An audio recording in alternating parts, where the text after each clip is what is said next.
प्रमा अंतरिक्षम उतोदरम दिवं यश्चक्रिमूर्धानं तस्मै ज्येष्ठाय ब्रह्मणे नमः। ॐ यतो यतः समीहसे ततो नो अभयं कुरु शन्नः कुरु प्रजाभ्यो अभयं नः पशुभ्यः। ॐ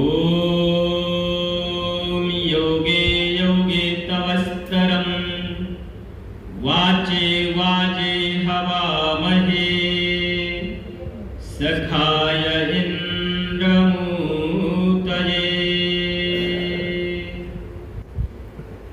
मालिक तेरी रजा रहे और तू ही तू रहे, बाकी न मैं रहूं न मेरी आरज़ू रहे।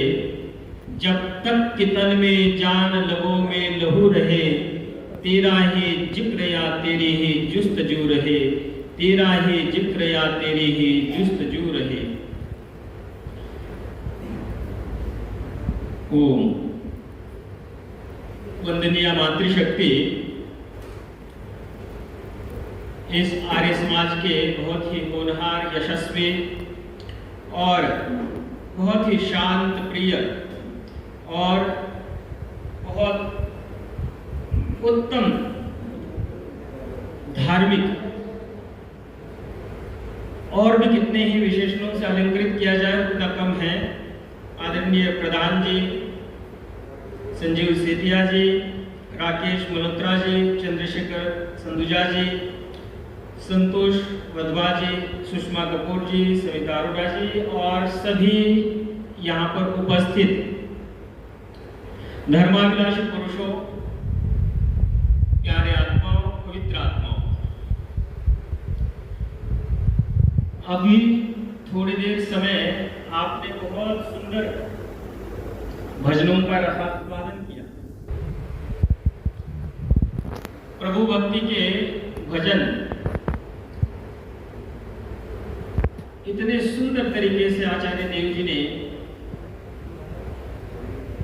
अपने मधुर कंठ से आपके मध्य में रखी। भजनों के उपरांत जो है थोड़ा सा चिंतन मनन करने का यह समय है, क्योंकि समय बहुत तीव्र गति से जा रहा है। और मैंने सोच करके आया था कि आज तो मुझे बहुत मतलब जो है एक तरीके से जो है भूमिका मानते मानते ही आधा घंटा ना निकल जाए, तो सीधा टॉपिक पर आता हूँ। टॉपिक ये है कि उसी की स्तुति कर। इंसान का, मनुष्य का जन्म ही इसलिए मिला है कि हम उस प्रभु के स्तुति के गीत गाएं। जो भक्त भगवान की स्तुति, प्रार्थना, उपासना चित्त की वृत्तियों को एकाग्र करते हुए करते हैं, वह प्रभु उस प्यारे भक्त को समस्त सुख, शांति, आनंद से सराबोर कर देता है और उस भक्त का जो है निहाल कर देता है, उस भक्त को जो है उन्नति के पथ पर अग्रसर कर देता है। थोड़ी सी भावना क्योंकि जो है आज से लगभग 500-700 वर्ष पूर्व बहुत सारे आतताई आए, बहुत सारे हमारे इस देश को जो है, जो सोने की चिड़िया ये देश कहलाता था, इस देश को लूट करके चले। अच्छा, सोना चांदी ये लेकर के जाते तो बात कुछ ठीक थी। उन्होंने हमारे यहाँ आकर के सारे विश्वविद्यालय ध्वस्त कर दिए। नालंदा विश्वविद्यालय हो, चाहे तक्षशिला विश्वविद्यालय हो, इतने बड़े बड़े संभ्रांत जो हमारे विश्वविद्यालय थे उनको भी उन्होंने नेस्तनाबूद कर दिया। उसके बाद वो वहीं तक नहीं रुके, उन्होंने हमारे जो धर्म ग्रंथ थे उनको भी उन्होंने जो है नष्ट भ्रष्ट किया। फिर हमारे आचार्यों ने, ऋषियों ने एक युक्ति अपनाई, और वो युक्ति क्या अपनाई? युक्ति यह अपनाई कि जो बहुत ही मेधावी बच्चा होता था, बहुत ही कुशाग्र बच्चा होता था, उस बच्चे को अपने पास बुला करके कहा कि बेटा आप यहाँ से 10-15 साल बाद जब पढ़ करके निकलोगे तब आप गुरु दक्षिणा दोगे, लेकिन मैं चाहता हूं कि उस 15 साल से पहले आप मुझे गुरु दक्षिणा दो। गुरु दक्षिणा में क्या मांग लिया कि बोले आप बहुत ही कुशाग्र बुद्धि के धनी हो, आप बहुत ही मेधावी बुद्धि के धनी हो, आप जो है चारों वेदों को याद करो। फिर तो कोई आदत है हमारे वेदों को नष्ट भ्रष्ट करेगा, क्योंकि वो तो जीता जागता महापुरुष है। ऐसे करते हुए बहुत महनीय मेधावी बच्चा जो था उसको जो है उन्होंने 4 वेद कंठाग्र करने के लिए किए और उसका नाम पड़ गया चतुर्वेदी। मैं अपने टॉपिक पे आ रहा हूं, लेकिन ये थोड़ा समय बांधने के लिए उसका उस मेधावी महान बच्चे का नाम दिया चतुर्वेदी। जो 3 वेद याद कर सकता था उसको नाम दे दिया त्रिवेदी। बोलिए त्रिवेदी। जो 2 याद कर सकता था उसको द्विवेदी, मिश्रित वाले को जो है मिश्रा, और जो आचार्य के सानिध्य में रह करके उपनिषद सभा में रह करके बैठ करके वेदाध्ययन करता था उसको कहा कि आप उपनिषद। आज की सभा भी जो है उपनिषद सभा है। आज की सभा का नाम है उपनिषद सभा। उपनिषद सभा का मतलब क्या हुआ कि जब गुरु चतुर्विध प्रकार विद्या उपयुक्ता भवति, 4 प्रकार से विद्याएं आती हैं।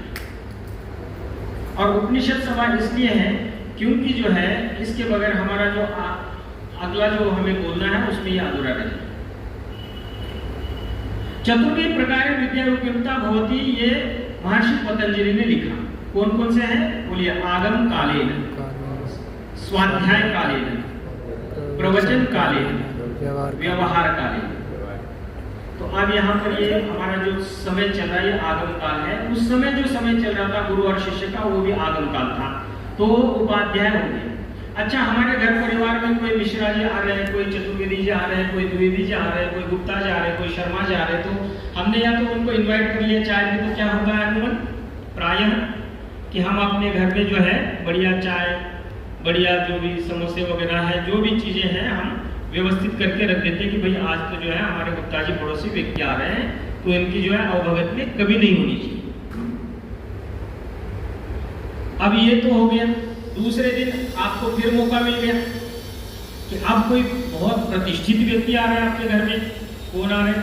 जैसे विधायक आ रहे हैं, कोई IAS आ रहे हैं, कोई बहुत बड़े डॉक्टर, कोई बहुत बड़े इंजीनियर, कोई IPS अधिकारी आ रहे हैं। तो आप क्या करेंगे? आप जो बेडशीट्स वगैरह है, चादर वगैरह है, घर की साफ सफाई है, थोड़ा और क्लीन करेंगे, इससे कि बहुत बढ़िया दिखाएगा। फिर अब इससे भी